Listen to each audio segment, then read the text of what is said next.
Começa agora. Diário Econômico. Um oferecimento do Canal Rural. Uma análise das principais informações que impactam os mercados, A economia global e do Brasil. Apresentação Marco Caruso. Olá, bom dia, tudo bem? Hoje é quarta, 10 de abril e este é o seu Diário Econômico. Hoje não chega a ser uma super quarta, porque não tem nem Fed, nem Copom, certo? Mas tem IPCA e CPI. Então é uma espécie de avant-première da próxima decisão dos BCs. Na verdade, muito mais no caso dos Estados Unidos, porque o CPI é muito mais importante que o IPCA dessa vez, mas enfim, dá sim uma prévia do tom dos banqueiros centrais daqui para frente, né? Para o IPCA, nossa projeção ficou pouco abaixo ali do consenso, em 0,24%. E para mim, o risco de baixa, de uma inflação menor, pode vir principalmente de alimentos que estavam bem salgados em janeiro e fevereiro e agora deveriam voltar mais para perto da sua sazonalidade natural mensal. Os serviços também podem ficar bem baixos, mas muito por conta de passagens aéreas que estão em deflação.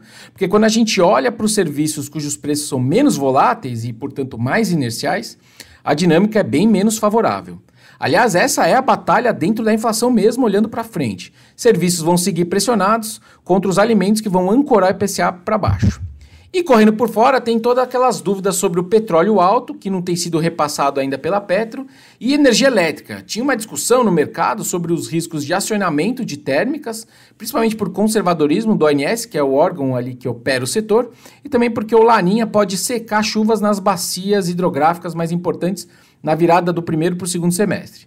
Só que ontem o governo lançou a MP da redução tarifária, que pode justamente reduzir em até 5% as contas de energia. E aí o impacto baixista sobre as nossas projeções de IPCA seriam da ordem de 10 a 15 pontos base se tudo correr bem. Para quem não acompanhou, essa proposta prevê antecipar uns 25 bi de pagamentos futuros que a Eletrobras deve para o governo, usando securitização desses recursos. E outro ponto é a concessão de mais prazo para novos projetos de geração de renováveis com descontos nas tarifas.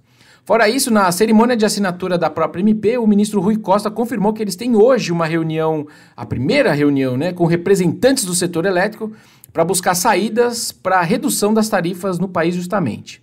Aliás, eu já ouvi esse papo em algum lugar na história brasileira, vocês lembram disso? Antes de falar do IPCA, vale só dar uma atualizada na novela Dividendos da Petro.